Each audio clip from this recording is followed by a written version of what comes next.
because of his following, some of the stuff he does just goes in. He fixed the Funky Griddle. Like, Oh, really? that was about to die and I fall off didn't the vine. realize. When they started, I drove by yesterday. A busload got out, yes. So last and I was February, like, they "Oh, were like, hell no!" they were like I had no idea. falling off, and I saw them. We'd be dead, and I'd be like, "We've always been busier than the Funky Riddle. Yeah. What is happening?" Yeah. Like, and then I realized after talking to him, I went back and looked. Last January or February, he did a thing on them, and it went viral. I think it's got millions of views now, and it's like fixed them. So you were like, "Okay, my turn." So he called me out of the blue. I was like, I need to call that guy. And he just called me like a few days later. And he's like, I like to do stuff that's Nashville staples because there's all this new trendy stuff coming in, people out of town. Are you a Nashville staple now? That's what he said. He's like, I like to do the people that have been here, the people that have had business here for a long time, so that they don't get pushed out by people coming in and the restaurant business is crazy now. Like I used to go to every new thing that opened, and now there's 15 a week. I don't even know what's opened. Yeah. And it's insane. Yeah. I went over last night to the West Side, and I haven't been over there in a while. And I'm like, Okay. What'd you do? I went to, so a friend of mine owns Black Dynasty Ramen, so I went there. Okay. But in that parking lot, there's 3 Japanese style restaurants. There's Otaku, Okay. there's Punk Walk, and then within a baseball throw of each other. And I'm like, whoa. Where is that? So, you know where Bearded Iris was over there? So we're calling that West Nashville? Oh, well, I mean, the nation, sorry. It's not West Nashville. I guess, it's West Nashville. It is the nations. It's the West Nashville, yeah. When I think of, it's not West. When I think of West Nashville, I think of West End more. Yeah, but also you live in Donaldson, So that's which is west to me. actually east. It's really east. We're real East Nashville. I know. We're East further Nashville east. is north, and Donaldson north and is east. Yes, Yeah. it's north and east. Yeah. I was with a Californian on Wednesday night, and she said something was in east, and we were like, only non-Nashvillians say east. I say the hood. The hood. Okay. Yeah, because Donaldson is east. It is east. It's the true east. Hermitage is east. It is Lebanon is east. Mount Juliet's far east. Lebanon is further east. Yeah. But east is north. Yeah. And the part of east that we ended up going to was Dickerson Pike, and I was like, this ain't even it. But we went to Red-Headed Stranger. It was good. I've never been. That's good. You know that part of Dickerson Road down there. I know. I couldn't believe it. I couldn't believe it. And it does look like East Nashville, and it was like, you get up in McFerrin Park, so it's east. Having grown up here, that's like the hardest thing for me to accept is that you don't die when you go to East Nashville. You don't die anywhere. No. Yeah, I think the Nations and East Nashville are the hardest for me to accept, and I'm living in the Nations right now. Well, I lived, I guess in 2006 and 2007, I bought a condo over at what was like Hope Garden, so right there next to Germantown, across from the farmers market. And back then, what condo did you get? It was the Ireland 28. So they're the red. They're kind of like cranberry and mustard color. It's up on top of a hill, right above. But I mean, like 2007, that's when you were getting more than lofts. Mm-hmm. And the riverfront condos that are now all Airbnbs. Some other stuff. Yeah, that was. Yeah. Well, that was. It was. Everything was transitioning. I had a lot of friends who bought a lot of stuff over there and have made a fortune now. But I kind of like gardening and stuff. There's no real gardening there, but I would put hanging baskets outside, and they would last for maybe 24 hours before somebody took them. Yep. I was like, who steals a hanging basket? And you had to walk up a sidewalk to get them. But now that whole area is completely different. Yeah. I lived in Melrose around that time too, and it was in a transition. And it was just par for the course that the house was going to get broken into and the car was going to get broken into. And nobody in those transitioning neighborhoods wanted to harm anybody. They just needed things. So Right. they were going to get Right. into your car or your house. And I'm like, my life is fine. My dog is fine. I'm fine. But it never failed that, like, there were spikes. And, you know, Halloween, your car's getting broken into. End of the school year, your car's getting broken into. Maybe over Christmas break, your car's getting broken into. And it's just like, this is just, I want to live in Melrose, so this is what happens. Well, downtown, I was a lot younger then, and you know, still wanting to go out and have a good time. And I was like, "Oh, this is the hub, right?" And you know, but the stuff that comes along with maybe some of your potted plants missing is you come across good deals too. You know, like I got a really nice guitar one morning, and a book of CDs. Yeah. For like $7. Yeah. Just for sale I on was a just card walking out the table door, and out he's on like, the corner. he's like, no, he was just walking down the road. He said, "You want to buy this?" I was like, "How much you want?" He's like, 10. I'll give you 7. Okay. Okay. Yeah. What kind of CDs were in there? You know, I can't remember. Be really telling about what neighborhood they came from back then. Well, I think it was like Journey and Foreigner, and you know, a lot of like probably the stadium rock kind of music. Which was good. That's fine. I like that. Yeah. You know, sometimes I like to roll the windows down Yeah. and jam out to some Journey. Okay, question. What do you define as yacht rock? As a late guy, what do you define as yacht rock? Christopher Cross. Okay. Sailing takes Okay. me away. Okay. That it's a very special genre because I think it crosses over into other stuff, and I don't think there's a ton of it. I used to listen to yacht rock radio on Sirius. It didn't last very long. I guess nobody else was listening. Yeah. But there's a group here in Nashville that does yacht rock specifically. Oh, really? Just covers. Just covers. Where do they play? They play at the lake a lot? I think they've been at Scoreboard. They were actually on the Sky Deck at. No, Skydeck is really catering to our demographic. I'm trying to get some girls together to go to Bingo Loco next Friday. What is Bingo Loco? It's been advertised to me. Bingo Loco they have it set up like a club. They got the lights out. They got the glowy whatever. They got the woo girls, but the woo girls are my age. Right.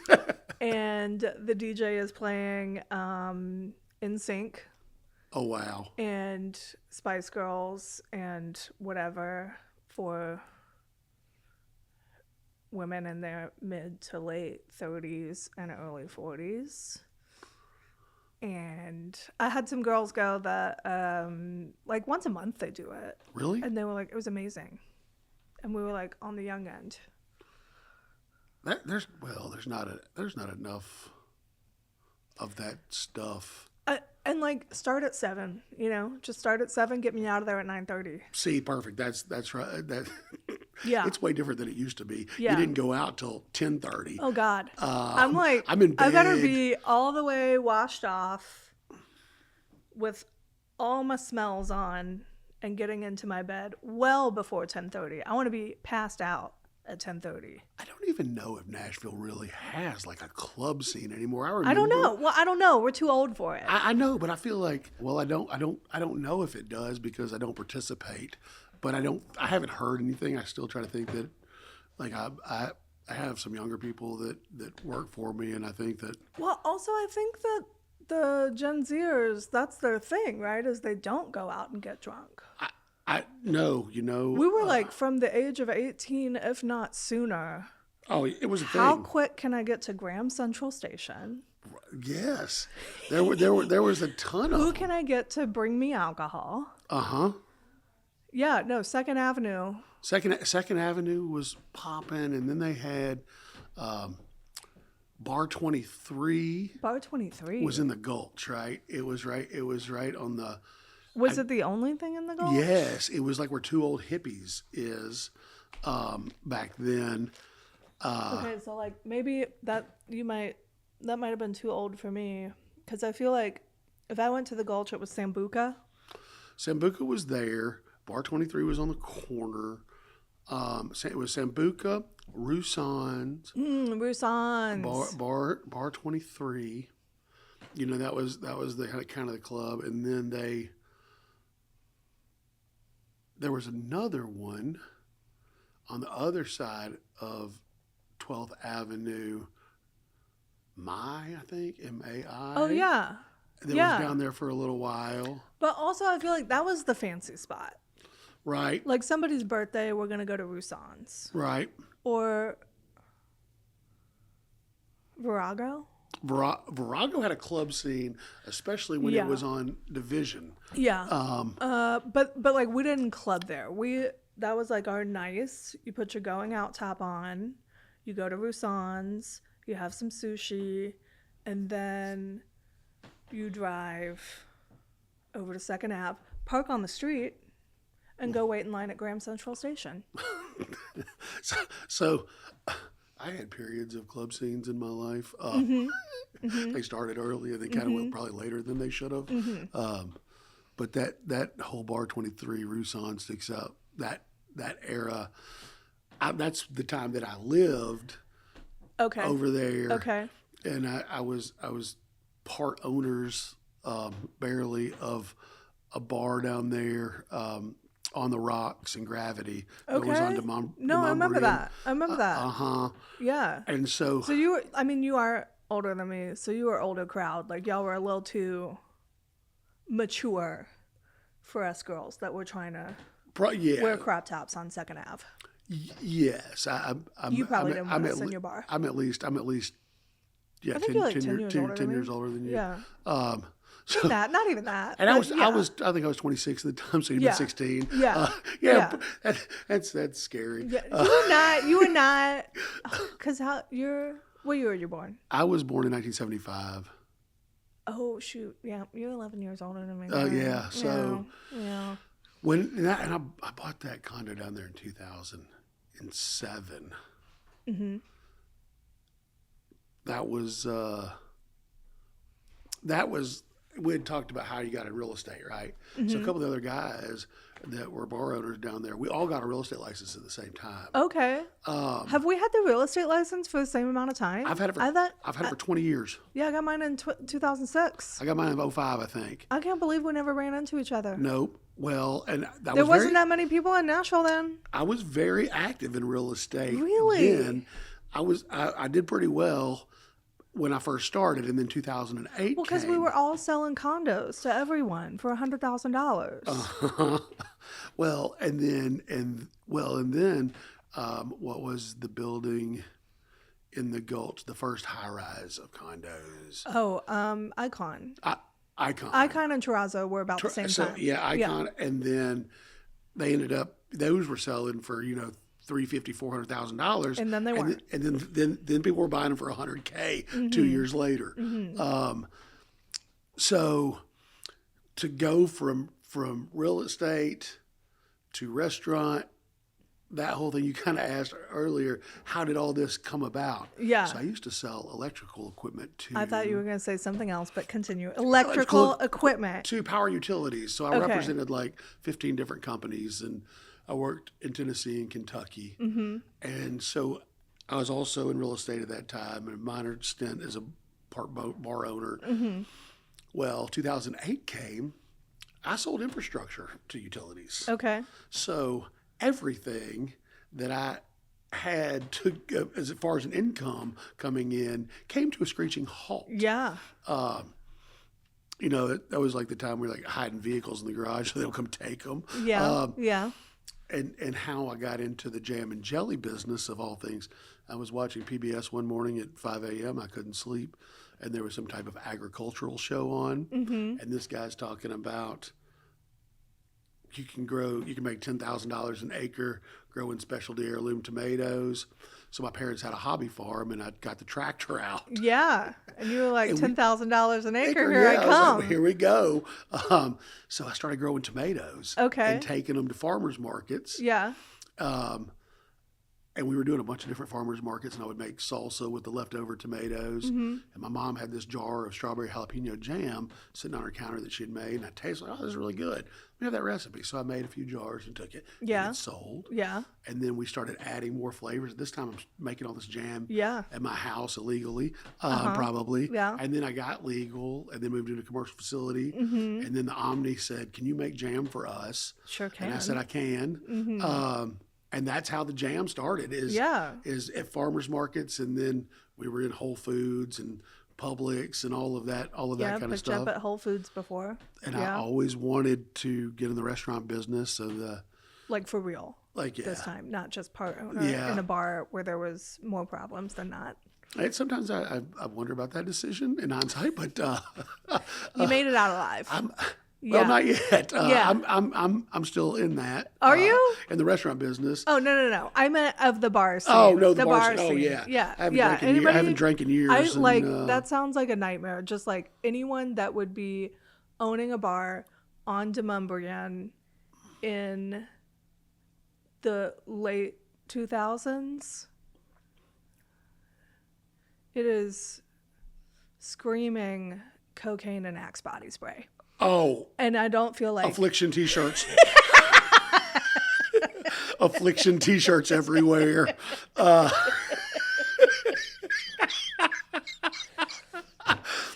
And I'm saying that you made it out of that alive. Yeah. And we're so glad you did. Yeah, barely. I know. Barely. Yeah. But I'm doing better now. Yeah. I'm doing better now. Yeah. So, and then fast forward, now I'm still dabbling in real estate, the restaurant and the manufacturing side. So we make a lot of stuff for restaurant chains now. I can't say them because I have non-disclosure agreements. Right. They got their own label. But there's a couple of them, I guess I could probably allude. Some of them are 3-story buildings on Broadway, and they have multiple locations of those. Yeah. And they just get wholesale, non-labeled. Well, they get, some of those are specialty products that we make just for them. Like one of the products is a barbecue sauce that they use in all their restaurants. Yeah. And some of the other things they do here in town. Some of it, most of the stuff that I make for other people are also not labeling. They're their products. Yeah. So they come with a recipe and we manufacture it for them. Yeah. There are places around town that are kind of touristy or sightseeing places that take our stuff and they make a label and we apply that for them and sell that to them. It's our stuff with their label on it. So that business has been kind of crazy to see it evolve. Yeah. Yeah, but you got good jams. I met you as a restaurant owner first, which I'm still surprised. Like, knowing you were I didn't know that you'd had your real estate license that long. I thought you just picked it up one day because you were bored. But you had it since it was fun to sell condos. And I did let it expire for a while, and then I mean, went I've back been and in reactivated retirement it. before or whatever. Because 2008 sucked. And then 2009 was worse. And I went to work at the YMCA because I did not have what it takes to go just start a farm. I had minor skills, and I was like, well, the YMCA will take me, and they have healthcare. But yeah, so when I met you, you were just looking for restaurant space. And the Loving Pie Company was down the street, and I think she found you, because I don't know that I'd even listed it yet. Because she was like, if I had somebody, would you rent to them? And I'm like, I got to meet them first to make sure we vibe. I think she had posted it on Craigslist. Okay. Yeah. To sell the business, right? Yes. And I was not interested in that. Right. I did buy some of that equipment from her that she had in there. Yeah. I still think about her pies, though. Just shout out to the Loving Pie Company. I'm like, who does she lives in pies? like North Carolina or something now. I think so. She moved. Oh no, we're friends on Instagram. Suzanne Loving. Yeah. Yeah. She went home to be with family. Like, it was fine. I think that we've been the longest. That's been several restaurants. No, it has been so many restaurants. So that building was my grandmother's real estate office when I was growing up. And so that building, I have hid out in that basement. There used to be like a real park, like with a slide and stuff across the way. And now it's just a giant piece of grass. But my grandmother would take us when we were out of school, and we'd play at the playground all day and go to the Burger King on 8th Ave and hang out in her office while she worked. And that was like a Saturday. But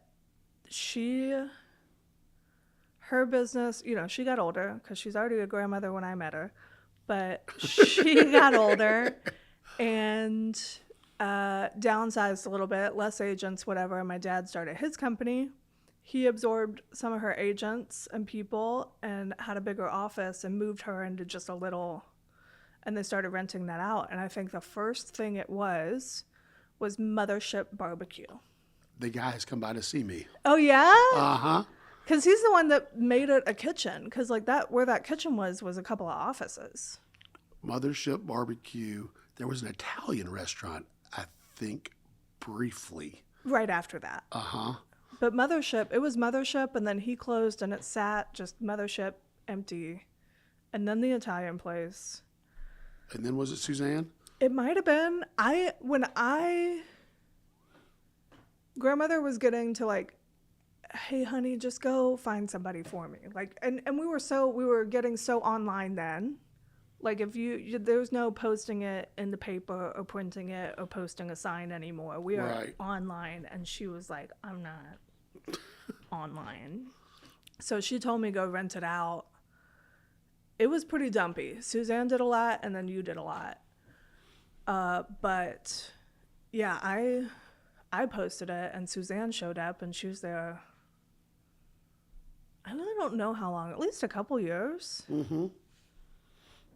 We took over, I know it was January, February of 2018. Yeah. Because she wanted to go through the Christmas season, because I think that she made a lot of pies. Well, she sent out pies. Right. Because she shipped out pies, because I know I shipped it, like I've like ordered a couple pies to be sent places from her, and she did.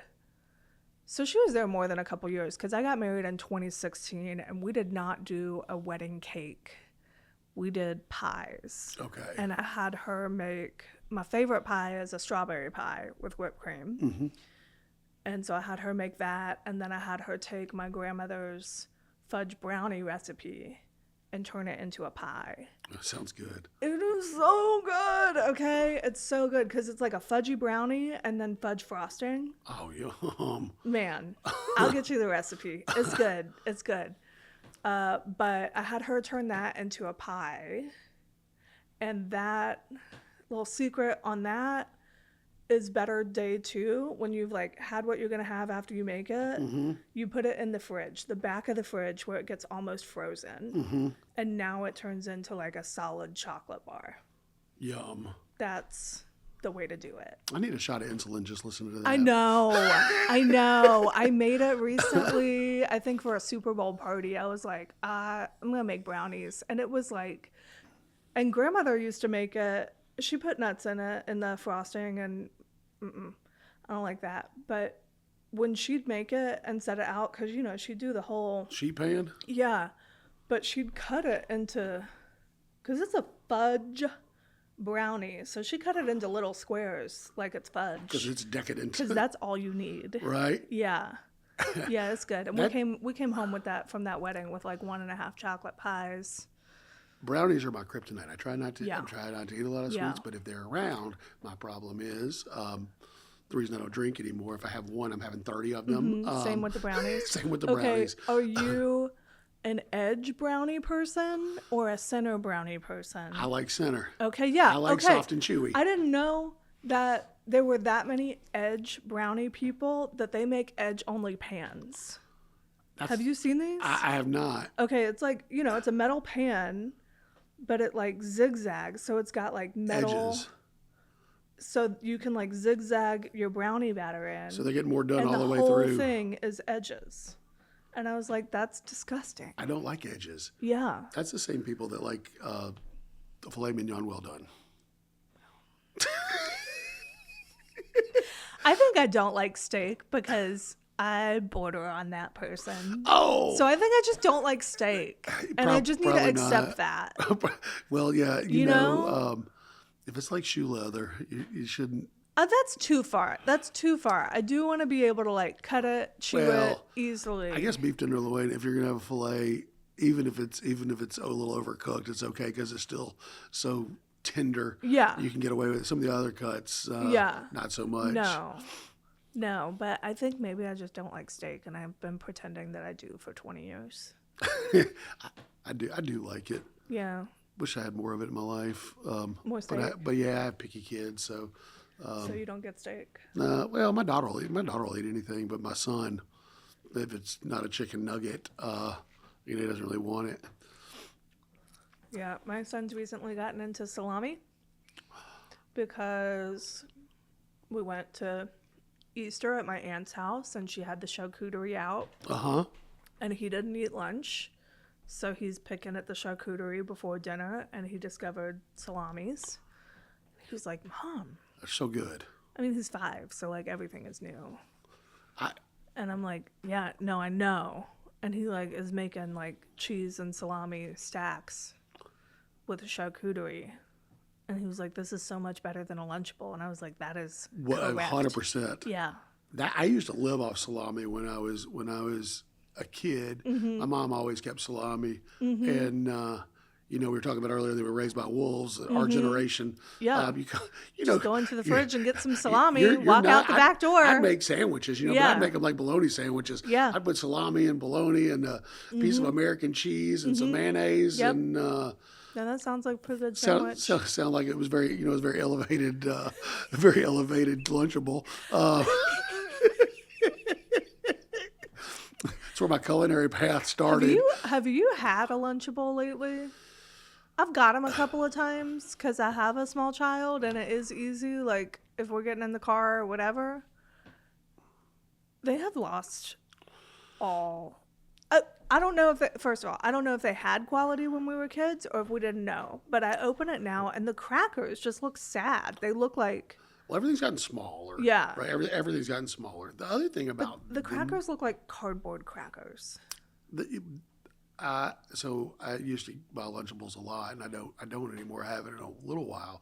But I found a Lunchable in a cooler. In a basement. And I don't know how long it had been there, but it looked brand new. So I'm like, I'm probably not going to buy these anymore. Like, yeah, no. If nothing. No, they look like they can outlast. The crackers look like they belong in a bomb shelter. If meat doesn't grow mold or like. Get that fuzzy. It's supposed to go bad. Yeah. You want it to go bad. Right. Yeah. So, I don't know what they put in there. But whatever it is, yeah, maybe if it's the end of time and apocalyptic situation, we'll have a lot of Lunchables to eat. Sure, that's fine. But we'll I don't want to choose to eat them on a daily. No, they kind of freak me out. But there's enough other options. Okay, but back to like, you got the restaurant. What I think is interesting about your restaurant journey to Berry Hill down there is that you had a restaurant on the lake. And you sold it? I did. And they ruined it? They ruined it pretty quickly. And you opened it up again? And I did. Yeah. I opened it up. I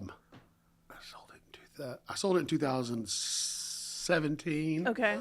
So the first restaurant, Nashville Jam Cafe, out on Saundersville Road, that started in the end of 2014. Okay. I got an offer to sell it, and I thought, maybe I want out of the restaurant. Somebody came in, approached me, which is the way you want to sell a restaurant. Yeah. Trying to sell it, no.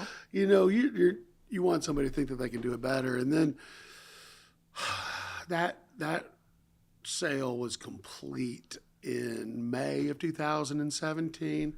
And I was reopened in Berry Hill in February of 2018. Yeah. So it didn't take very long. No. Okay, question. When they bought the restaurant, because I feel like your thing is the jam.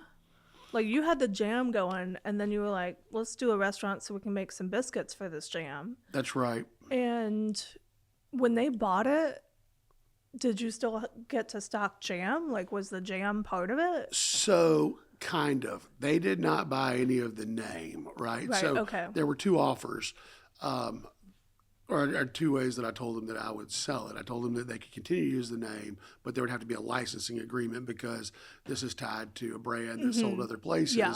And if I need some compensation for that. So if you screw something up, we don't take a hit for it, Right. recognition wise. So they opted for the second one, which was to really just take the menus, the staff, and then they called it the Dive In. They did buy Jam for a little while, but it was not very long for the world. I mean, I think 3 months, 4 months later, it was gone. Crazy. And busy season too. Yeah, well, and I think restaurants are a lot of work, and I think the people thought that it was going to be maybe mailbox money. Oh, God. And if you don't have a good staff, or you're not really constantly watching people, there's stuff that disappears. The most important part of the restaurant business, the food is one thing, but the face of the organization. And I've struggled with this at times too. If you don't have a good front man being your servers, it's service is one thing. Hospitality is another. You can get service at Wendy's. The hospitality business is implying that you're going to make people feel at home and welcomed. And that's a whole nother animal in and of itself. So I've got that right now. Yeah. I've got a really good kitchen staff. So food comes out really quickly. The face of the operation, they're all better than mine. But I like the hospitality aspect. But you hang out there too. I do, and Like- that's my favorite thing to do is just kind of, as far as the day-to-day, meet people and talk to people and ask them where they're from, because we have a really high percentage of tourists that come through there. Yeah. So it's kind of fun, which that kind of turns into real estate questions too. Yeah. Yeah. Some people are coming here looking for a place to buy. And They're we passing put the advertisement, the best advertisement I've ever made in my life, I think is it's a new fantastic. bathroom. Yeah. And you do have good servers. I don't feel like since COVID, like I've had a bad experience in there. Well, Everybody's got a story, and they're not all from here either, and it's nice to talk to them. and it's in a constant rotation. I tell them we're not a family, we are a team. Our love here is conditional. Your family coddles you and will continue to love you when things aren't going well. The team mentality is that, if you were a star quarterback 2 years ago and you started to lose it, Yeah. you're going to lose your contract. Be out. Right? So Yeah. this is as long as everybody's producing and putting their best foot forward, we're going to continue to be a team. But now I've learned, I had a guy that was with Chick-fil-A for a very long time come into the restaurant and tell me how great everything was. And then he visited 4 months later at a really low time in our existence. And he was nice enough to write me a letter and said, you'll regret keeping people more than you will not hiring the right people. I feel like that can be said not just in the restaurant business, because you do want that in life in general. Yeah, you you do apply want it- a restaurant to sort of have a good flow. Otherwise, people are on top of each other. But I mean, I feel that Negativity in any in a lot of organization businesses can really suck the life out of it. People always talk about culture, and it just takes one person to really suck the life out of a good culture. So if you can nip that in the bud, and then two, I always love bringing in new people because then people. So it's like the backup quarterback, if we're using a sports analogy. Now everybody's paying attention to their job. Yeah. They're like, oh, maybe I am expendable. Right. And they step up their game a little bit.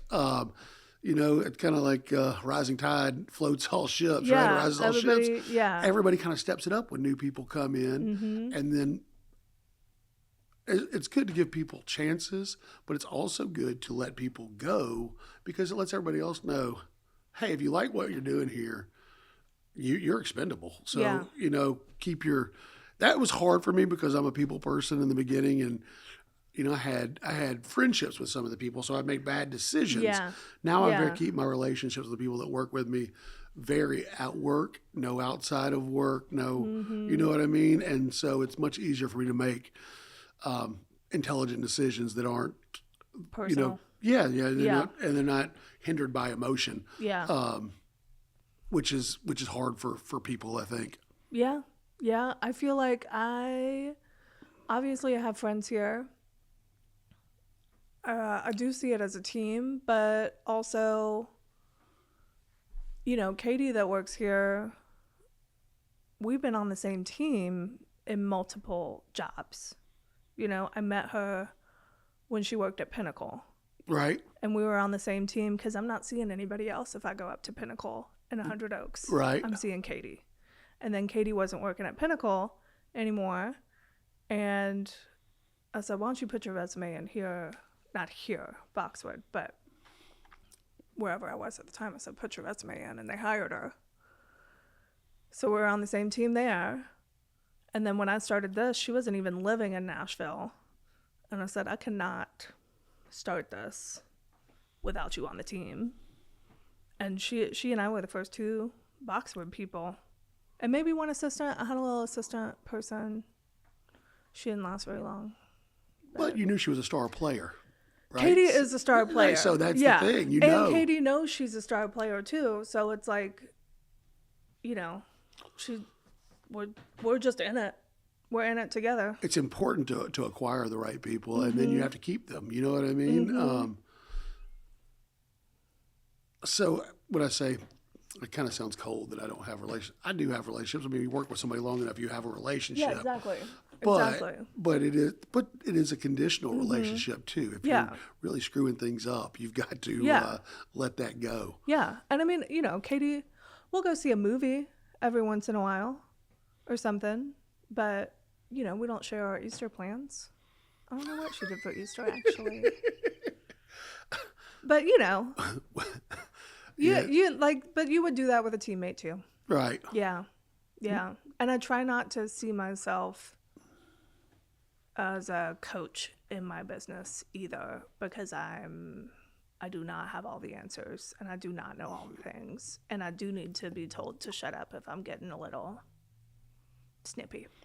Sometimes I like to see myself as a little bit of a coach, but I also like to see people see me get there earlier than anybody else, and do things that they do.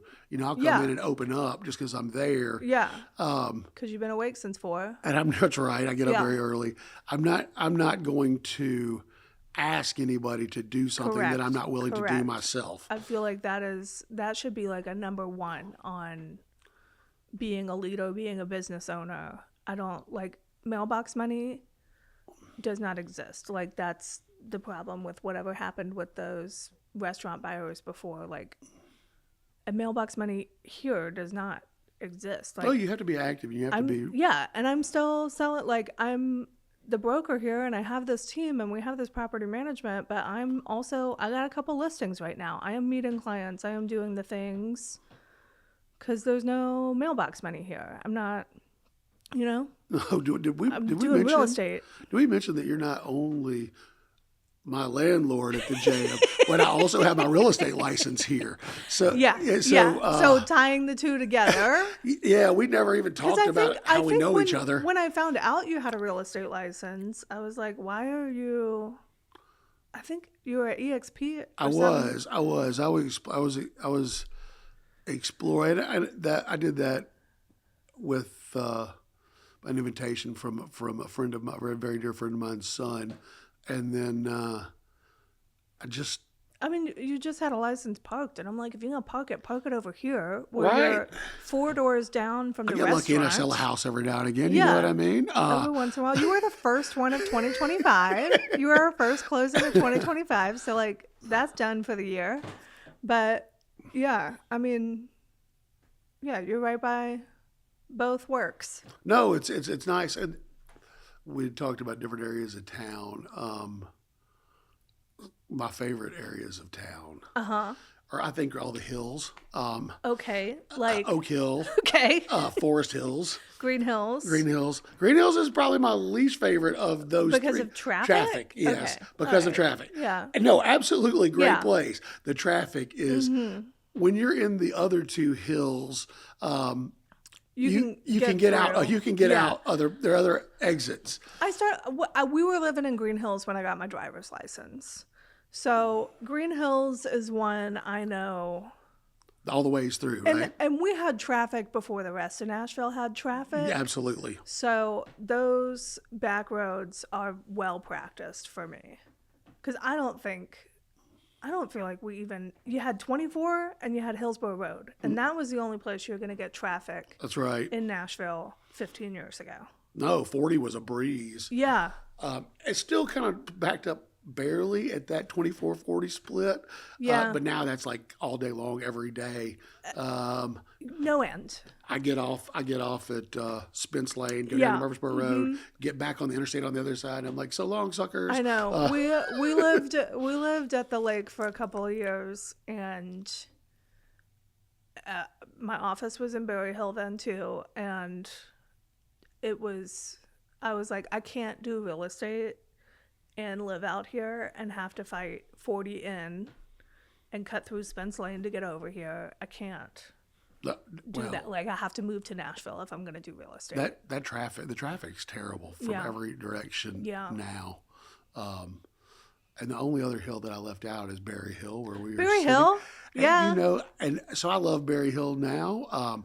I went to high school at Father Ryan, you know, so we've got the Catholic connection too. But I used to drive through here on the way to school every morning.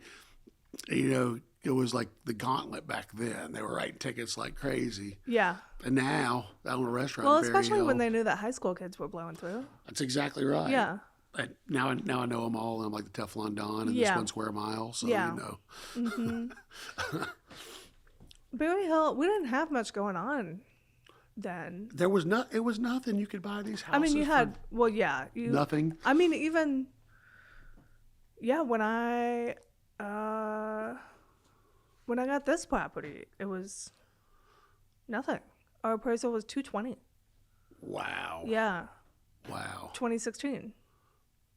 1.3, 1.4. And I don't think they're getting those anymore. I feel like it's sort of Coming back down. a little bit back to a normal spot. I mean, now we're like matching Melrose. Like, what would it cost to get a vacant piece of land or a tear down in Melrose? Still gonna be $800. Right.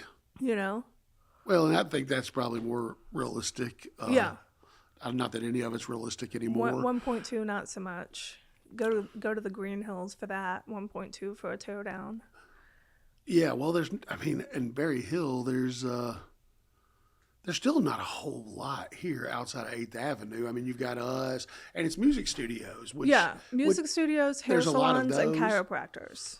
You know, 50 some odd music studios, recording studios in a 1 square mile. It's a lot. It's the only place in the world that exists Yeah. like that.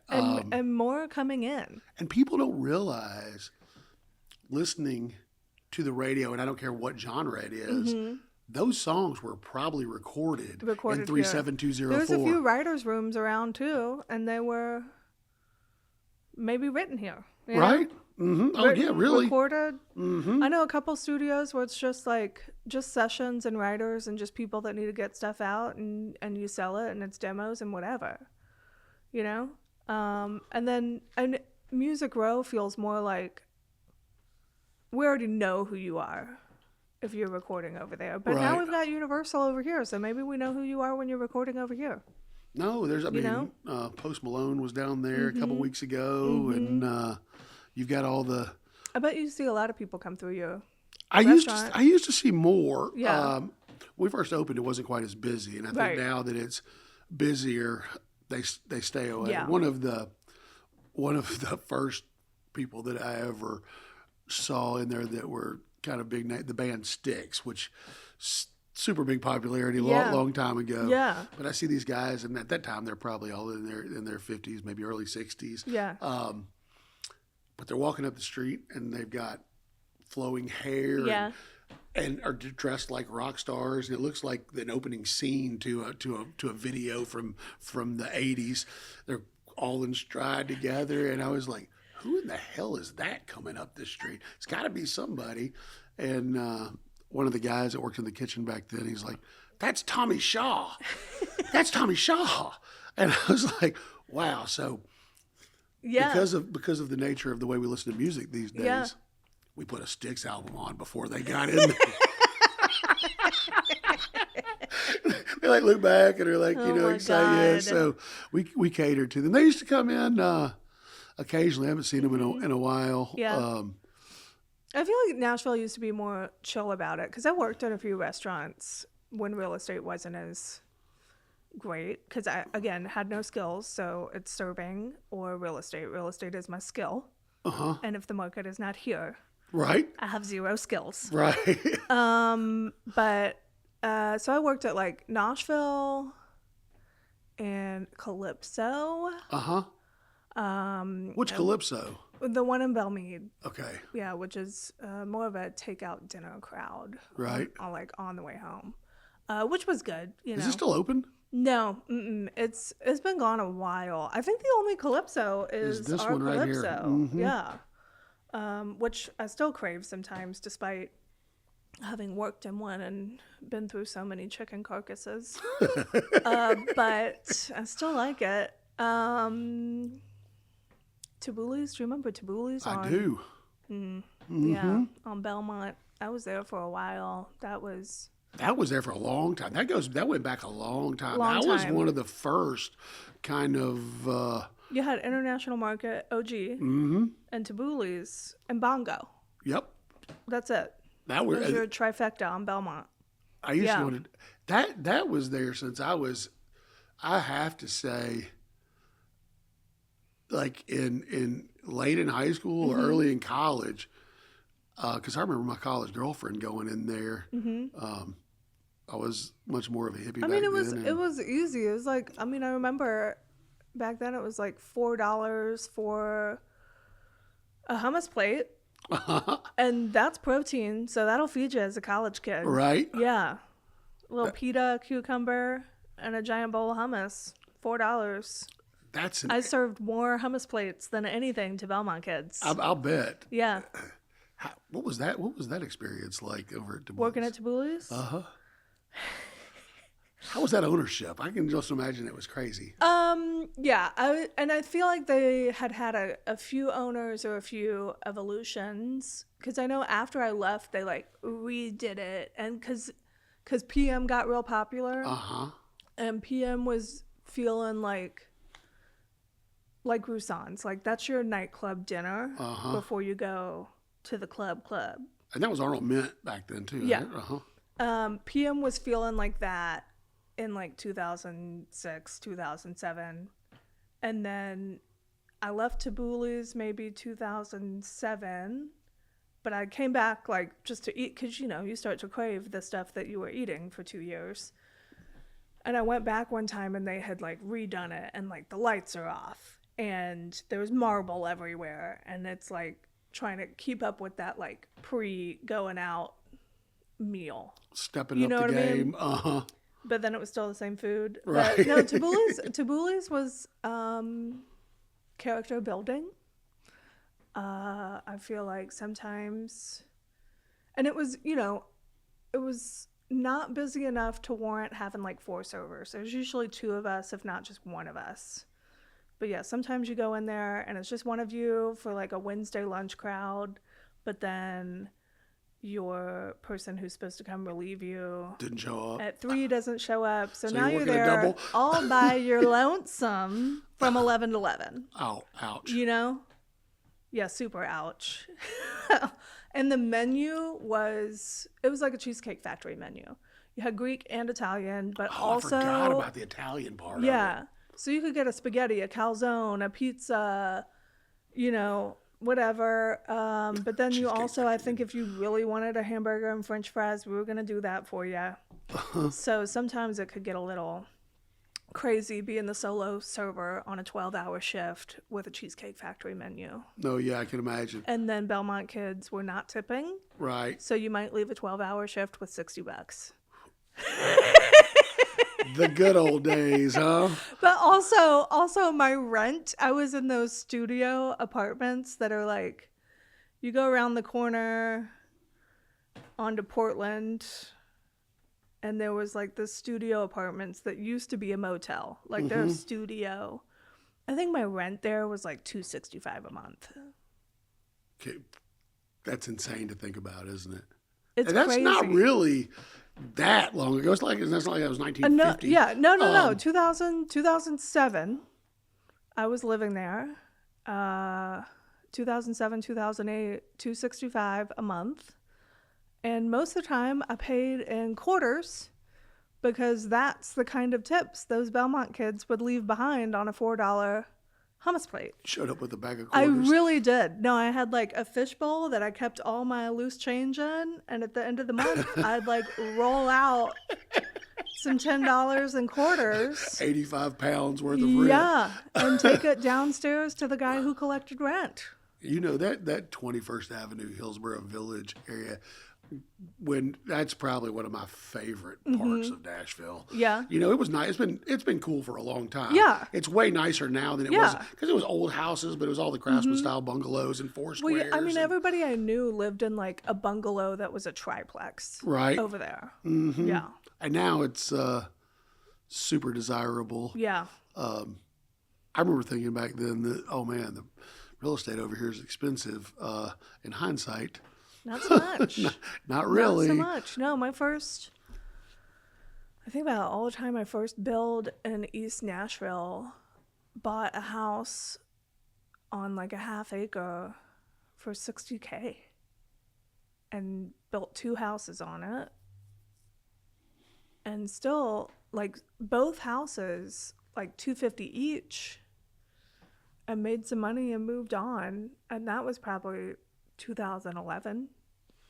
Wow. And those houses have got to be $750. Yeah, $758 now. Yeah. Riverside.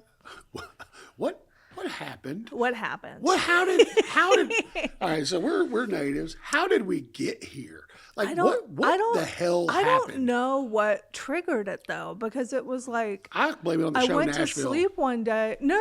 I feel like we were going on before that because they wouldn't have given us a show if we weren't cool. You know? I felt like it was the only place they could get people to work in a low budget film, and they did Nashville, and then we blew up. So to put it in context, okay, for me, I'm gonna look it up. When did that show start? Because I feel like I know. Like I feel like I went to sleep in 2015 and I woke up in 2016, and it was like we were getting popular. Like we had people moving here, we had things happening, but it was like I woke up in 2016 and I was like, not my city anymore. Well, then the other question, and this, I think, as far as the growth, as far as the people that live here, I think that's going to remain strong for a while. But the tourism market. Yeah, like I feel like that was ramping up before 2016, but it was like I feel like it was starting year, then. all of a sudden, you're not going downtown on Thursday through Monday anymore. Right, but you can still go. And the reason I'm linking that time in 2000, it was 2016 because it was just before I sold. Okay. Nashville came out first episode 2012, and if they got what'd they get 4 seasons? Mm-hmm. Okay. Yeah, you might be right. I thought it was later. I thought it was later. I swear. But I also think that it's 2019 right now. I blame it on the show. You might be right. I think so. 2016. Aren't we supposed? Sorry, sidebar. Aren't we supposed to be getting a new show?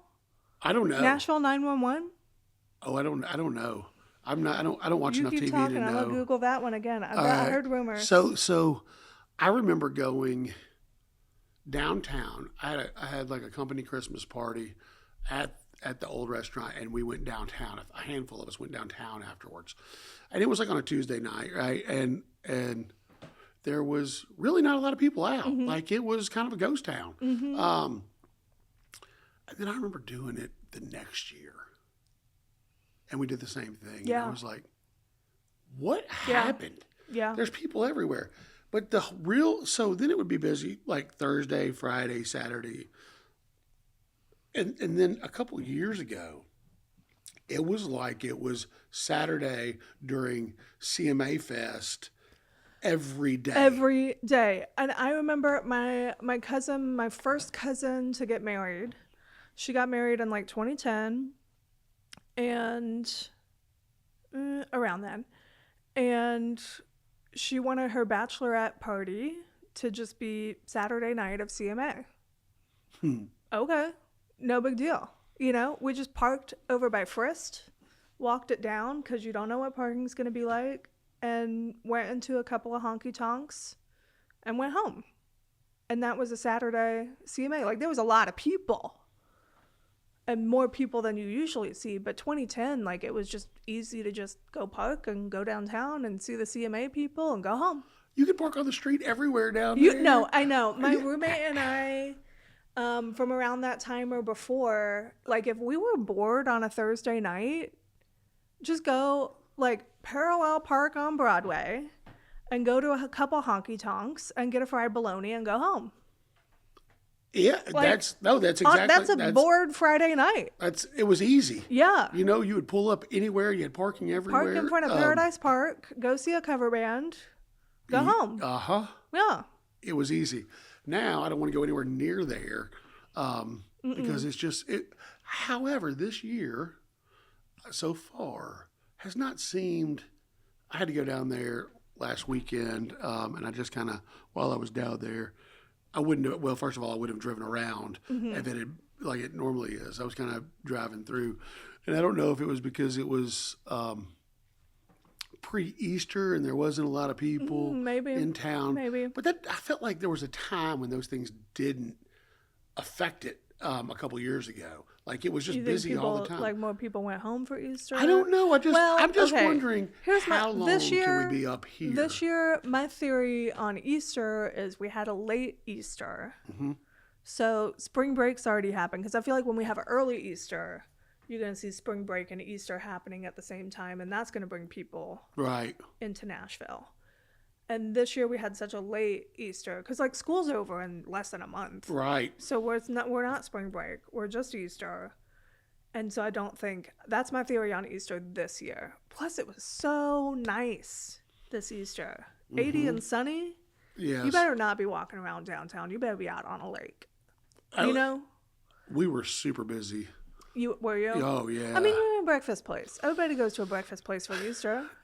Breakfast place, I feel like a lot of people go, it's nice. A lot of days that are traditionally not busy in the restaurant world, we are. Yeah. Because people go out, even like holiday weekends. Yeah. Other restaurants are just dead. Because everybody's at the lake, everybody's doing this. But people need breakfast, and they're not planning on spending all day there. So quick breakfast, get out, and then get on to whatever they've got, whatever barbecue plans they have for that afternoon. And then because we're so close to the city, you're just like one graveyard away from the city. One graveyard away from the city. Yeah. We're in the shadow of the city. We have a lot of people in town. And they don't have anything to do. Right. Right? Like, so they're just, their day consists of drinking all day and they need to do something. But your food is good drinking food. Well, that's what I'm saying. You're going to get a couple biscuits and some grease and some protein. And you're ready to breakfast and you're ready to, maybe a mimosa to a little hair of the dog to get you back in the game. But we've really benefited.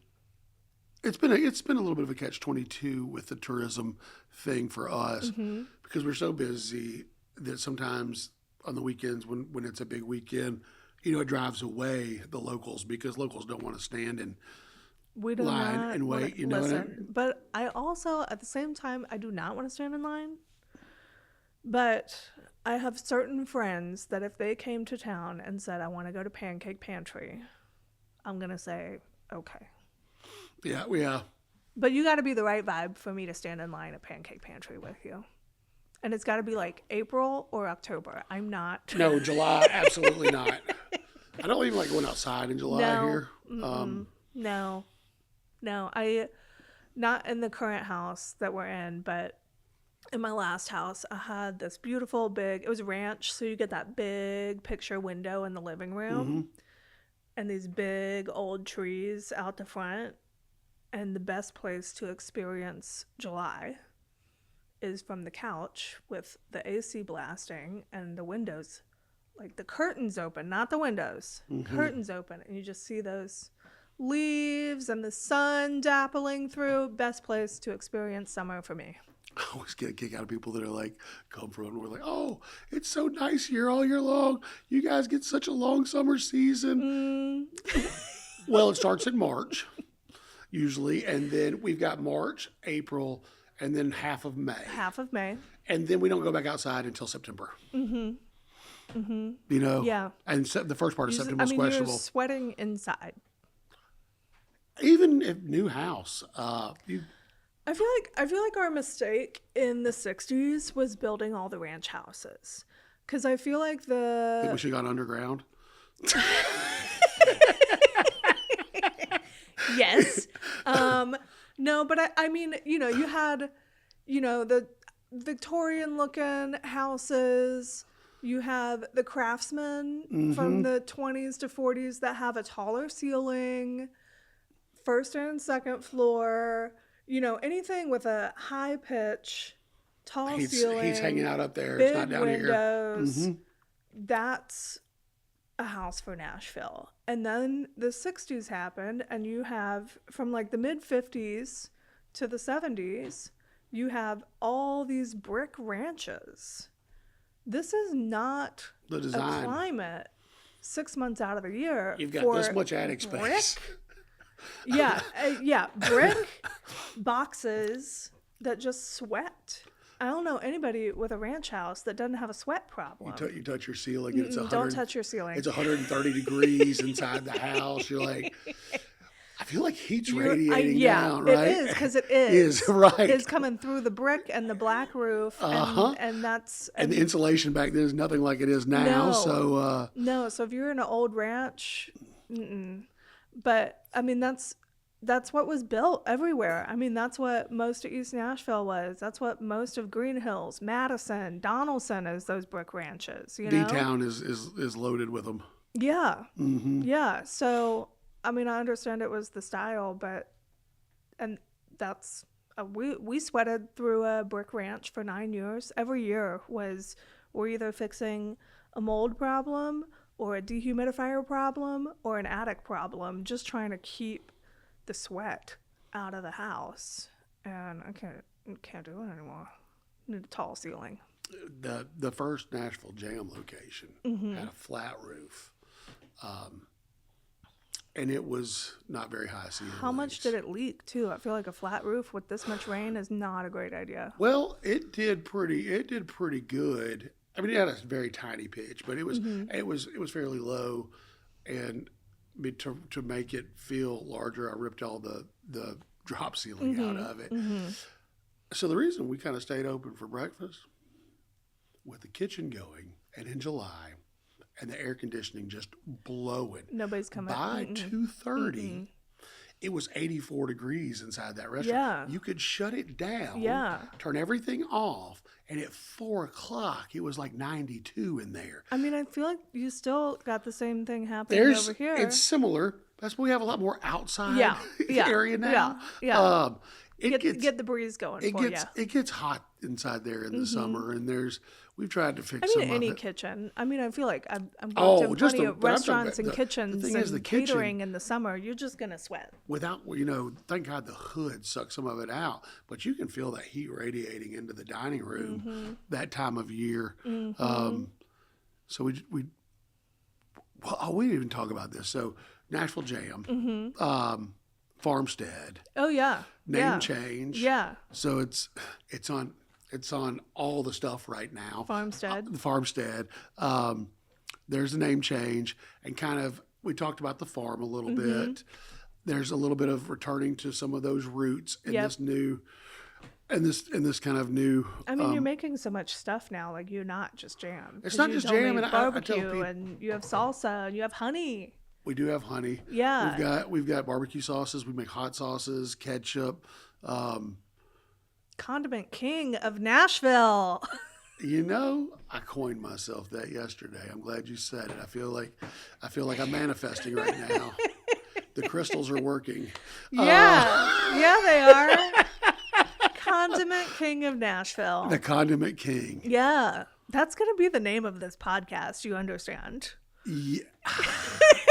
It's so funny because I just said that to someone last night, and she's very much going to appreciate that. Okay, great. Don't cut that part out, please. Yeah. No, so it's evolved, and then I really wanted to get. So there's also some stuff that's coming in the coming weeks. We've got ice cream now. Yep. And that's a local creamery, Shop Springs, which is in between Lebanon and Watertown. Yeah. Cute little dairy, make fantastic ice cream. They've got their strawberries and their peaches and their ice cream are locally sourced. So it really fits with the whole Do they new sell thing. ice cream out there too? Yes. Yeah? Uh-huh. Okay. They have a scoop shop out there. Okay. So that's how I found them. My farm, you have to drive past there to get there. So Where is your farm? Because we go to Lebanon all the time. That's where my in-laws it's in are. Auburn town. Okay. So you have to get off at the Lebanon Watertown exit.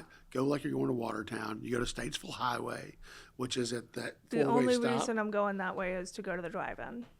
If you're going to Center Hill that way, you would turn off when you get to that little grocery store, Three Forks. Grocery store, that's Statesville Highway. You take that back over to 96, which then goes back to Murfreesboro.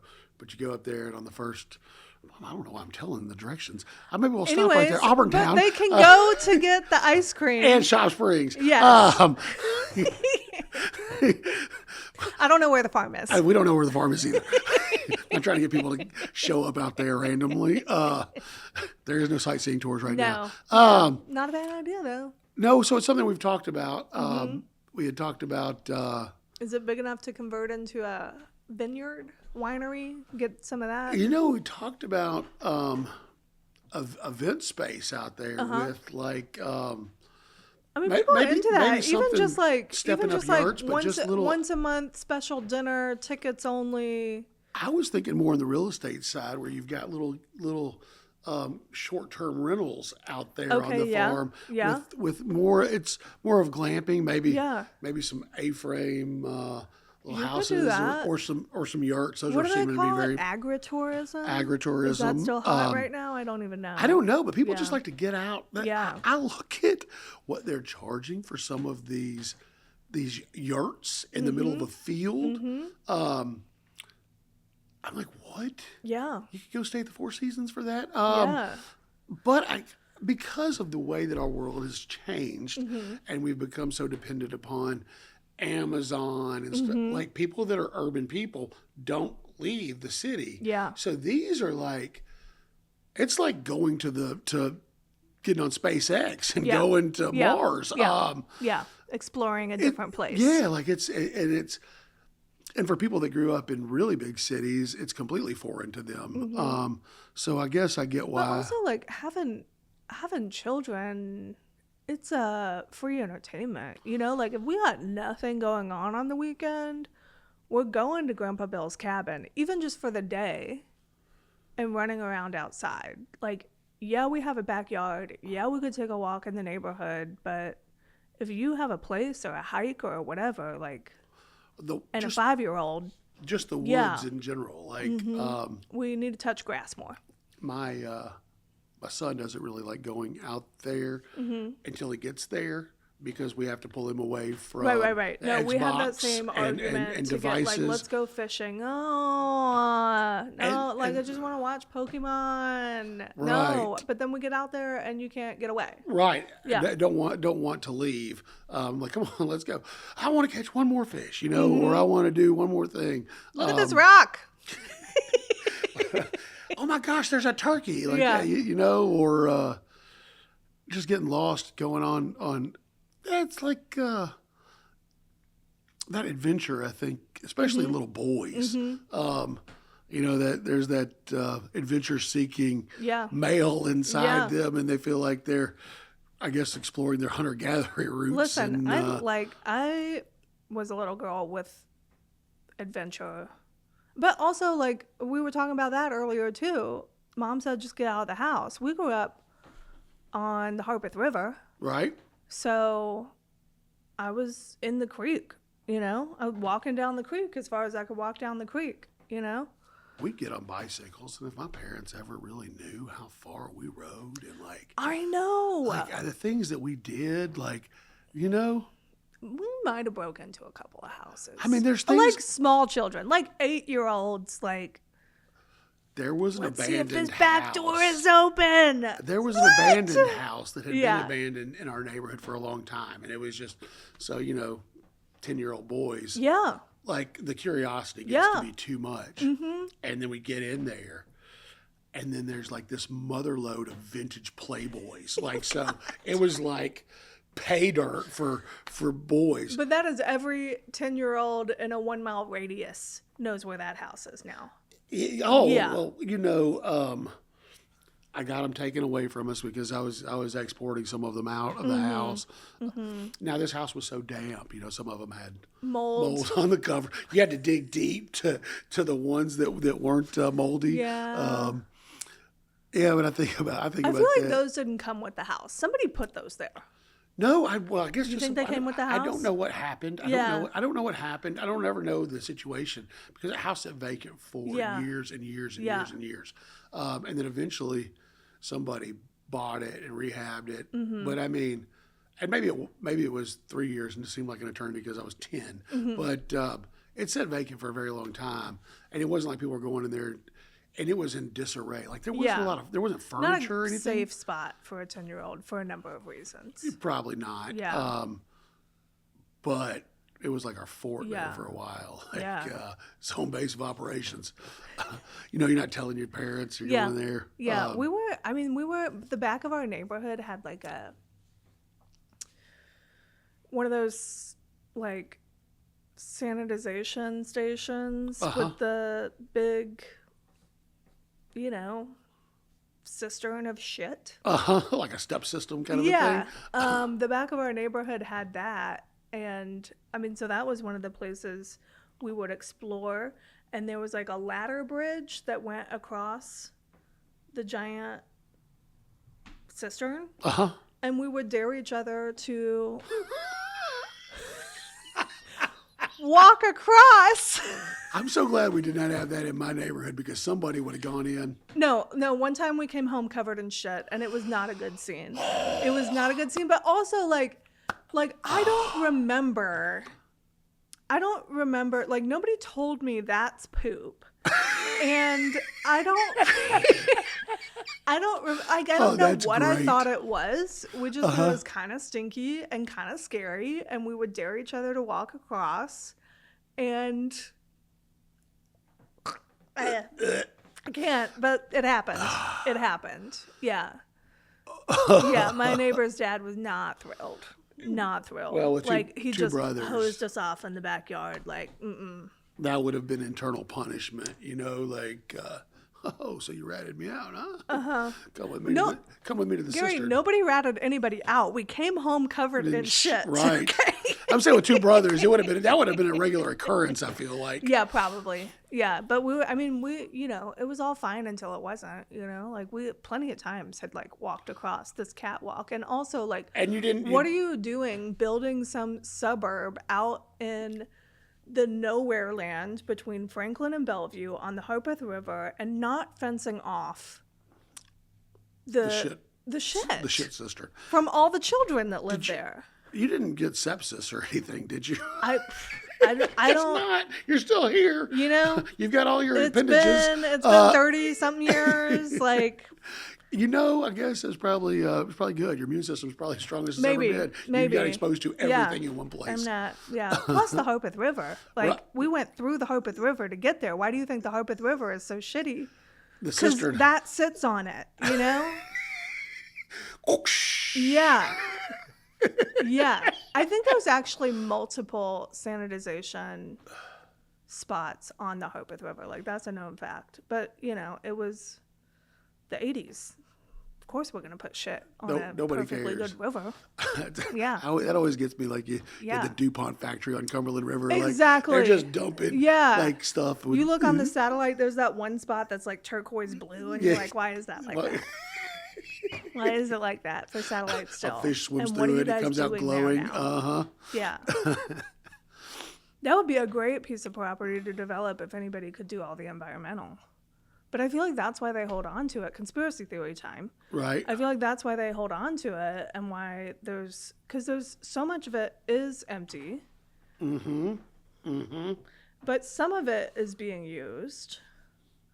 But nothing. I mean, my dad built some townhouses out in Old Hickory Village, and the group that got that going and developing the townhouses and selling them. But I mean, I remember going to a couple of meetings about it, and it was just like the cleanup that had to go on. And this is not even on DuPont. It's out Old Hickory Road, but it's close enough that they had to do some major environmental cleanup. I've always heard that's why that they don't sell it, is because no one knows what's buried in some of those places, and they're so terrified if we don't of what know, they may we find. can't tell. I mean, but also get in there and clean it up.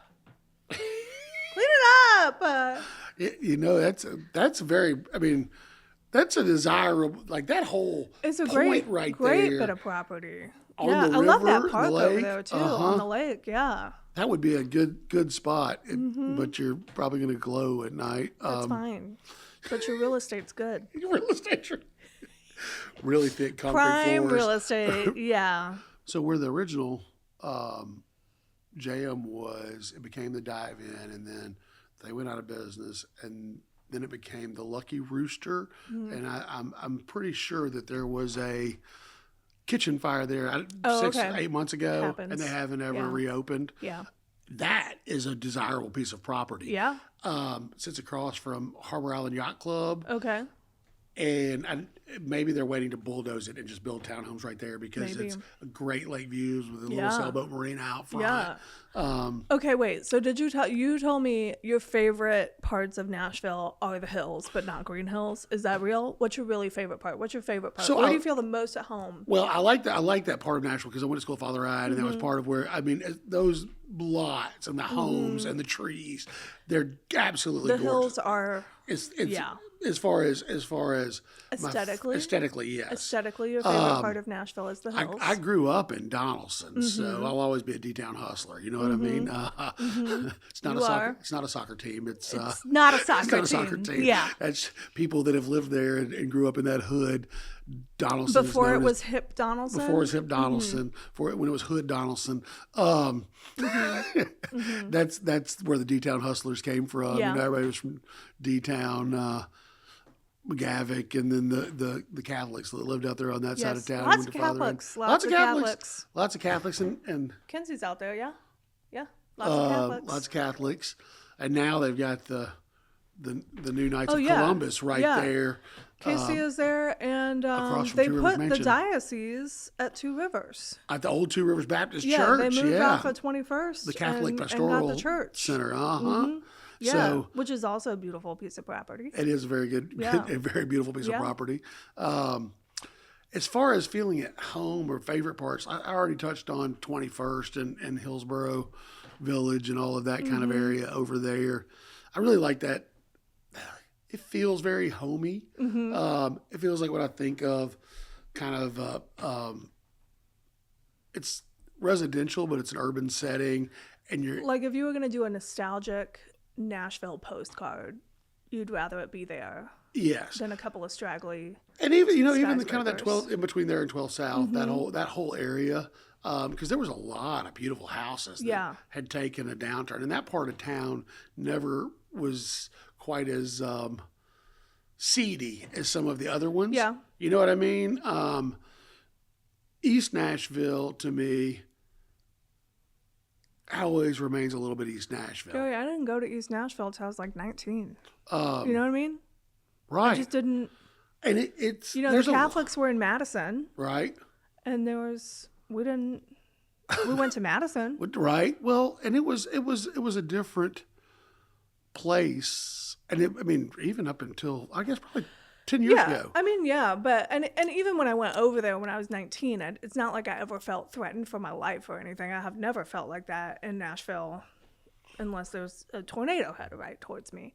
But it just was like, you're from the West Side. You got no reason to be in East Nashville. There's nowhere to eat. No, that was right. And now that's changed. Nothing to do but buy some weed, and that's all I did.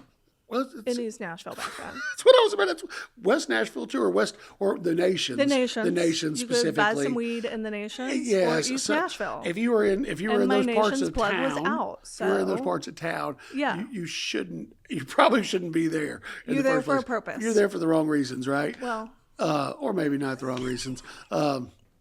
Seemed right at the time. I think sometimes mine were maybe a little more nefarious. You remember there was New Life Record Shop? Yeah. They sold all the paraphernalia down there on Charlotte. And I feel like the sign's still there. Or, Gary, do you get this as a native? Like, you say New Life Record Shop, and I'm like, it's still there. Like, I can see the sign on Charlotte. I drive down Charlotte all the time. We're living in the Nations right now. I could tell you right where it is, but also I might go over there and see that it's not there. So what I think last night, I told you I was in that area, right? Mm-hmm. And I kind of just drove up and down Charlotte a little bit just to check it out because I had been over there in a while and wanted to see what all was over there. And New Life used to be in kind of a barn-shaped building, right? That building is empty. Okay. So that's what made me that's why it's so fresh on my mind. I was like... Is the sign still out? I don't believe it was because I was looking and I don't think that it... I think I just have blinders on when I drive down well-known pikes. And I think they look the same, and I recall them the same. But if I went and actually looked... No. And the parts that don't... Like North Gulch, driving through there, I'm like, I know Excess Orbit was over here, Connections, the costume shop, but they're so different now. What else was over there? I mean, I feel like that was all you were going down. So the Y was across the street, right? Yeah. The downtown Y. Yeah. You had... But I feel like they got me driving down roads that I never drove down before. Right. To access new buildings and new Starbucks and stuff. Well, there's new stuff everywhere. Yeah. Like everywhere. I'm overwhelmed all the time. Like I feel like I'm out and about quite a bit. And I drive by and I'm like, whoa. Yeah. When did that 30-story building go up? I know. Or like go to some like lunch and learn in a ballroom of a hotel you've never heard of, and you're like, how did I even get in this building? You know? And when you were talking about the OG Gulch earlier, like going to Roussan's, going to Two Old Hippies, whatever, like you just park in the empty lot across the street and go do what you need to do in the Gulch. And now there's no empty lots in the Gulch. I guess I started hearing about the Gulch probably close to 30 years ago. They didn't have a cute name on it, though. No, they did. They did. So when I sold infrastructure, right, it was nothing but train tracks down there. And this is going back probably 28 years ago. Like I was in my early 20s because I sold a bunch of the stuff for the electrical down there, all the NES gear. And I remember them talking about the Gulch. Yeah. I remember driving through there. I'm like, it's train tracks. These people are idiots. Yeah. Like it was absolutely nothing, right? Nothing. And I had no vision. Like how are you going to make any of this anything? I know. And then fast forward another 10 years, and then you had the Roussan's and the Bar 23 and Sambuca, and but even when they built Icon and Terrazzo, they looked alone. They looked lonely. They were so lonely. And I remember, like, I'd go to a couple open houses or go show one, and it's just like, here's this high rise with not shit to do. But now they're like, now there's everything. It's so bustling down there. I love a good walk through the Gulch. No, it's nice. And there's so many areas like that now in Nashville. That you can, there used to be so limited where you want to get out of the car and just walk because there was stuff. But we're still, we never built the public transport to go with what we did. And I feel like if we're not careful, we're going to re-isolate these neighborhoods. That if you're in the Gulch, you're in the Gulch. If you're in Hillsborough Village, you're in Hillsborough Village. Because it's just going to get too spiderwebby to get around. Well, it's... I mean, people do, they get in the Ubers and they go. I get in my car and I go everywhere. But I used to, when I lived in Melrose, I would drive up to 12th and Park. And I lived on Elliott, so like 1 block off 8th or so. And I would drive to 12th and Park. That's 4 city blocks. And I would drive up to 12th and Park and go to Frothy Monkey. And my last year living there, I remember Alex and I had just started dating and we were going to go to Edley's. Edley's was new then. And I remember we got in the car from my house on Elliott, drove up to 12th, drove back down past 10th to Park. And I was like, we should have walked from my house. And it just never crossed my mind as a Nashvilleian. Why would I walk? Right. Well, even like 10 blocks. Because you drove everywhere. Because I drive everywhere. We've never, and that's the thing about the way Nashville was laid out. Going to parochial school, you had friends that lived all over everywhere. The city. Yeah. One of my favorite things about going to Catholic high school is that I got to know every part of town. I wasn't relegated to one side. I think, that's how I found the Nations in high school. Right. And so we were used to driving because Nashville really is not very well suited for walking. No. We used to have a streetcar system. We did. And I think there needs to be some type of, the problem with the public transit is, I would love to have a subway system, but this is limestone. We're sitting on so much rock. Yeah, that's right. It's a boulder. So I wish that we could do something like Chicago where it's elevated. I'd be fine with elevated. I feel like there's some tracks that don't get used. I feel like we have some spaces where streetcar could come back. We've had a couple of mayors suggest some of these things. Do you remember maybe like, it might have been Carl Dean. It could have been, I feel like it was before Megan Barry. But the transit plan was something like bus lanes in the middle. I remember that. And everybody lost their damn minds and shut it down, and not in my backyards. And that would have been great. And it was so long ago now that I'm like, it'd probably be here and we'd probably be used to it and love it by now. The one thing that I wonder about the bus system, right?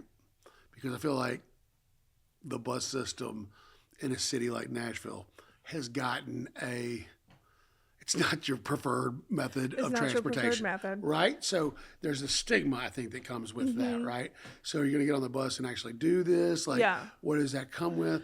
Well, so, because our suburban sprawl started so long ago and had such a wide reach that it's like, it's no big deal to take a bus from Lebanon Pike all the way downtown, from Hillsborough Road all the way downtown. But from where I was living in Green Hills, it's a 2-mile hike without sidewalks to where the bus picks up on Hillsborough Road. Right. From where your house is in Donaldson, I feel like you're a little closer to like Lebanon Pike. But it's still a walk and not a great one. You got like the parking lots and people flying through to get to Lebanon Pike to get on a bus to go downtown. Well, how far is Music City Star from you? Not far at all. Yeah. So, and you can park there. That was what I was about to say. I really like the rails that we already have and using those. The thing that I hate about that is because how short the duration is and how, it's work hours. There were a couple of times that I've taken it downtown in the evening going out. This is going to be fun. It's a whole thing. But it's like Cinderella, you're going to turn into a pumpkin at midnight. Yeah. You stay at dinner a little too long, and it's a mad dash. Yeah. And when I first started, and that was really the time before Ubers and all of that kind of thing. So, I don't want to tell you how I was getting around before Ubers and that kind of thing on a Friday night, but, Well, Well, yeah, there's probably some similarities there. Yeah. Yeah, probably not the best ways. No, not the best ways. Last resort, but Things have changed. Nashville's a driving town. What are you gonna do? Wait 30 minutes for 333 taxi? Those days. I remember taking them Yeah. occasionally. Sure. When I wanted to seem responsible. Mostly I didn't. When I lived downtown, that was the only caveat I have to that. When I lived downtown, I took them because it was such a cheap fare to everything. Yeah, you know? and probably easier than getting the car out and in and whatever. Well, yeah. I mean, You got a good parking spot, stay. and there were some, but really, because where that was, there were some times that I just went ahead and made the trek home, you know. But I like, as much as I'm a Nashvilleian and I drive my big gas guzzle machine everywhere, the days where like my car's in the shop and I'm just like Ubering all over town, I love it. And I have spent some, months living in other cities that have strong public transit and getting around just on subways and trains. And it's like, I can get some reading on my book done. I can get a little emails done when I'm in the back of an Uber or whatever. I'm like, I really would, I feel like my mental health would be better if I didn't have to drive everywhere. No, it's nice Just not having to park. Turn off your, brain a couple minutes. I think, if you had a train ride and it was any kind of length, you can actually get something done. Driving, you're not supposed to. Not supposed to get anything done. Not supposed to get anything done. However, might get a couple things done. Right. Yeah. I'm guilty of a lot of things I probably shouldn't be doing while I'm driving. Yeah. Yeah.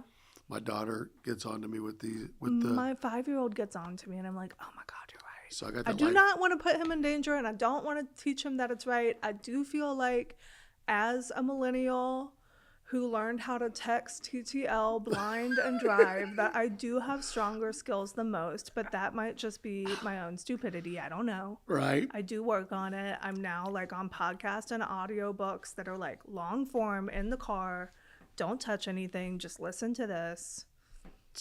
So the technology, it's gotten me in trouble because, I got Life 360 when my daughter started driving. I'm like, I keep tabs on it. It's going to be great. So right as she first started driving, I'm like, oh, hard braking, rapid acceleration. I didn't realize. Oh, it tells you all that? Yes, but I didn't realize it profiles me too. Oh. And she can see that. Oh. And so she's like, phone usage, Dad. 2,500 incidences, or whatever. 2,500 instances, it is. Gary. And then she's like, "Look at your it's illegal. Look at your rapid acceleration and your braking." Got a little lead foot there. I'm not a fast driver, but I think in Nashville, I just take the open shot. You know what I mean? I've gotten so used to whipping out if I need to. Yeah. And I'm like, oh my gosh, my profile looks so much worse than hers does. And then too, it's following me wherever I go, so I can't not. If I want to just sneak out and go do something and her not know where I'm at, I have to turn off my location. And then she's like, "Oh, Dad, why are you turning off your location? What are you doing? What are you really doing, bro? Accelerating over there, Dad?" Yeah, right. So I'm like, oh man, this is little catch-22. like the cat guarding the canary. This is terrible. As the Condiment King, there's got to be some kind of secret breakfast club in Nashville. Is there all of the, or some kind of knowledge of all of the breakfast restaurants that are in town? Can you tell us a little bit about is there any lore in there, even the early comers? Because I know back in Mississippi, my family has restaurants, and my uncle knows all of the Mexican restaurant people, and they all kind of came up together. And it's really cool because he's like, oh yeah, this person over there, and they're doing this, and then all of a sudden, one of the restaurants decides to bring this $17,000 robot from China, and now it will bring you your food it's this robot this tall, and it will move around. We have robots here, right? What's that Indian place? 615 Chutney. I think they have I robots. think they have probably. Yeah. They probably got a deal on them too. What? Okay, is there a Nashville breakfast club? Not necessarily a breakfast club, but as far as like restaurant people, I'm run pretty thick in Oh, yeah. those. Yeah. Those circles. You know, I feel like the Catholic Mafia helps with that. the Catholic. So there's all of the Yeah. Catholic Mafia stuff, and then there's And you got some of them in restaurants. you got a lot of them in restaurants and liquor and everything. Especially else. out there in Donaldson. Yeah. You do. There's Yeah. there's the Hobbs for Yeah. sure on that Yeah. on that end of the world. Right. But then there's some of my friends that have come up. There's one right now, Julio Hernandez, who is just blowing up with Maze de la Vida. Like he's on everything. Okay. He's doing such a good job. He was the executive chef at Nectar years ago. Okay. And we used to hang out and then he started making tortillas, a taco truck in front of Chopper. Now he's on the. He's just everywhere. Yeah. James Beard, finalist, like big deal. Yeah. My buddy Troy and Rooney, they own Black Dynasty Ramen in. Where you went last night. Yep, and so I don't know. Their Brandon Frone is like an Instagram superstar these days. Okay. And he's been all over the place. So I have a lot of culinarians. A guy that started Gifford's Bacon, Nathan Gifford, used to work for me at the old restaurant. Like, so when you, a lot of the business that I get with restaurants, especially if it's like a manufacturing scenario for a big, maybe multi-unit chain, comes, hey, I know a guy that can do this. Right. So, a local guy. a local with guy. a local farm. That's how I got the stuff at some of the big ones. Is And that's how you became the condiment king of Nashville. and we're adding customers every day. You need merch. We're adding customers every day. So if you want to make your grandmother's pickles or bottle that ketchup or hot sauce you've always been dying to make, I know a guy that can make it happen. Condiment king Come of see the Nashville. Condiment King. Oh my God, you have to. We can do it for a lot less than you think. Yeah. We'll get you started tomorrow. Okay. Do I have anything I need a can? I'm not a canner. So something I've just started doing again recently that I haven't done in a long time is prior to COVID, pre-COVID, I would do some canning classes. A lot of it specialized in jam. Like you come in, pay a fee. We do groups. Sometimes there's lunch involved or whatever. But like you make a batch of jam with these little burners that you go home with a jam. Love that. You kind of learn the science behind it, what makes food safe, why jam is kind of considered a non-potentially hazardous food item, why its shelf life is so long, and then the stuff with like pickles and why you have to be more careful with acidified food products when you're taking something that started low acid and adding acid to it and making it shelf stable. So we're doing some of that. We've got some upcoming, 2 of them that other people have booked, but I want to let people know. Call if you want to do it, if you have a group or something, church group, workouting, girls' night, something. Let us know because we've been doing some of that lately. It's kind of fun. Yeah, screw the candle making. Right, Make some Nashville jam. Make some Nashville jam, and like this time of year as strawberries are getting ready to come into season. We use local strawberries and. Tell a story behind that and where they came from, and you get to leave with a jar of jam, and you get to know how to make it, and pitfalls and things like that will make you unsuccessful in your first attempt. Yeah. Okay, last question. What is your personal favorite flavor of your jam? It's always been strawberry jalapeno because that's the one that started it all. Okay. That was the jar that I got from my mom. Yeah. And without that, if I hadn't picked that up, I don't know if that would even exist. Yeah. I don't know if this as the condiment king. I would not be known as the Condiment King. Yeah. The Condiment starting King. Today, known as the Condiment King. Starting today. Yeah. What was it, Ferris Bueller, Abe Fromuth, the Sausage King of Chicago? Yes. So Abe Fromuth, Sausage King of Chicago. Gary Barron, the Condiment King of Nashville. Beautiful. We're gonna beautiful. I'm gonna have Yeah. T-shirts made. You This is got hilarious. to. And then on the back, you say I also sell real estate. Come see me at I Boxwood. cannot think of anything more amazing. I have a QR code. It just takes you straight to Boxwood. You need like a real shouty commercial that comes on at like 3 a.m. You know, one of those that wakes you up. I've got something for you.